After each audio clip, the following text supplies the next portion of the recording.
बाबा कहते हैं मीठे बच्चे, संगम पर तुम्हें प्यार का सागर बाप प्यार का ही बरसा देते हैं। इसलिए तुम सबको प्यार दो, गुस्सा मत करो।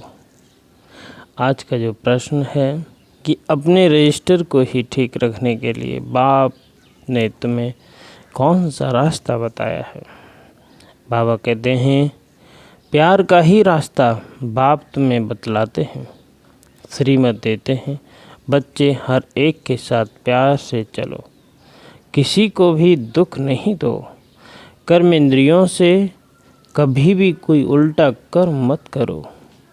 सदा यही जांच करो, मेरे में कोई आसुरी गुण तो नहीं है, मूढ़ी तो नहीं हूँ, कोई बात मैं बिगड़ता तो नहीं हूँ। अपने अंदर ये चेकिंग करने के लिए बाबा कहते हैं कि तुम मूढ़ी तो नहीं हो। मूढ़ी लोग दूसरों को हमेशा दुख देते हैं। बिगड़ते तो नहीं हो किसी बात को कि अपने अंदर कोई भी ऐसा किसी ने वर्ड कहा, कुछ भी कहा और बिगड़ गए, तो ये घर में झगड़े का कारण बनता है। बाहर भी रहते हो, दूसरों से झगड़ना ये भी एक कारण बन जाएगा। इसीलिए बाबा कह रहे हैं कि जांच करो अपनी, कोई ऐसा आसुरी गुण तो नहीं है जो प्यार की वजह गुस्सा करता हो। वक्त जा रहा है, सही बात है। आज का गीत जो है यह है वक्त जा रहा है। संगम युग का वक्त बहुत कीमती है, क्योंकि कुछ जागे हैं, बहुत सोए हैं। इसीलिए वक्त जा रहा है। बाबा कहते हैं मीठे रूहानी बच्चे, यह गीत सुना दिन प्रतिदिन अपना घर अथवा मंजिल नज़दीक होती जाती है। जिसे कहा जाता है किसी भी रास्ते पर तुम बस चलना शुरू कर दो, फिर कहते हैं मंजिल आ गई। तुमने एक कदम बढ़ाया तो एक कदम मंजिल कम तो हो गई ना। इसीलिए बाबा कहता है बच्चे धीरे धीरे वक्त कम होता जा रहा है। अब जो कुछ श्रीमत कहती है उसमें गफलत न करो। बाप का डायरेक्शन मिलता है कि सबको मैसेज पहुंचाओ। बच्चे जानते हैं लाखों करोड़ों को यह मैसेज देना है।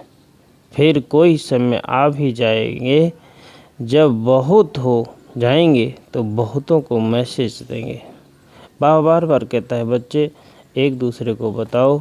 एक भी बच्चा ऐसा ना हो जिसे मालूम ना हो कि बाबा आया था और बाद में ऐसा उल्हाना दे कि हमको तो पता ही नहीं।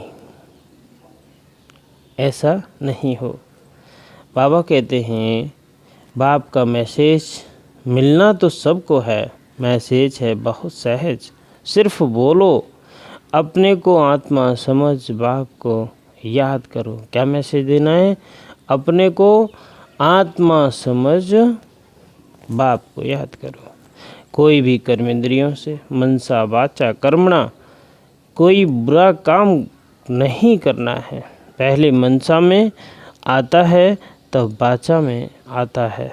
अभी तुमको राइट रॉन्ग समझने की बुद्धि चाहिए। क्या गलत है क्या सही है ये आना चाहिए। यह पुण्य का काम है, यह करना चाहिए। दिल में संकल्प आता है गुस्सा करें।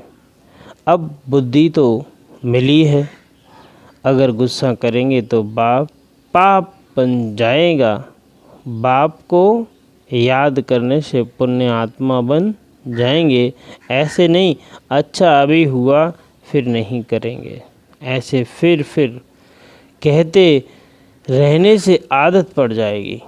मनुष्य ऐसा कर्म करते हैं तो समझते हैं यह पाप नहीं है, विकार को पाप नहीं समझते। अभी बाप ने बताया यह बड़े से बड़ा पाप है, इस पर जीत पाना है और सबको बाप का मैसेज देना है। बाप कहते हैं मुझे याद करो, मौत सामने खड़ा है। जब कोई मरने पर होते हैं तो उनको कहते हैं गॉडफादर को याद करो, रिमेंबर गॉडफादर। वह समझते हैं ये गॉडफादर पास जाते हैं, परंतु वो लोग यह तो जानते नहीं हैं गॉडफादर को याद करने से क्या होगा, कहाँ जाएंगे। आत्मा एक शरीर छोड़ दूसरा लेती है, गॉडफादर के पास तो कोई जा न सके।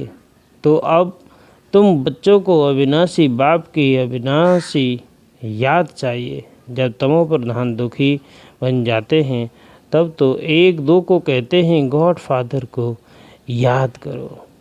सब आत्माएं एक दो को कहती हैं, कहती तो आत्मा है ना, ऐसे नहीं कि परमात्मा कहते हैं। आत्मा आत्मा को कहती है बाप को याद करो। यह एक कॉमन रस्म है। मरने समय ईश्वर को याद करते हैं, ईश्वर का डर रहता है, समझते हैं अच्छे व बुरे कर्मों का फल ईश्वर ही देते हैं। बुरे कर्म करेंगे तो ईश्वर धर्मराज द्वारा बहुत सजा देंगे, इसलिए डर रहता है। बरोबर कर्मों को भोगना तो होता है। तुम बच्चे अभी कर्म अकर्म और विकर्म की गति को समझते हो। बाबा हमको यहाँ बता रहे हैं कि बच्चे कर्म अकर्म और विकर्म सबकी जितनी जैसी गति होती है और कर्मों का फल तो हमें ही भोगना है, चाहे जिस कंडीशन में आप हों, चाहे जैसे हों, भोगना ही पड़ेगा, छूट नहीं सकते। बाबा कहते हैं अपनी चाल चलन देवताओं जैसी बनानी है। कोई भी ईविल बोल मुख से नहीं बोलने हैं। ये आंखें कभी क्रिमिनल न हो। बाबा कहते हैं कि कभी बोल भी ऐसे न हो जो कि दूसरे को दुख दे। क्रोध का भूत बहुत नुकसान करता है। ताली दो हाथ से बजती है, इसलिए कोई क्रोध करे तो किनारा कर लेना है, उन्हें प्यार से समझाना है।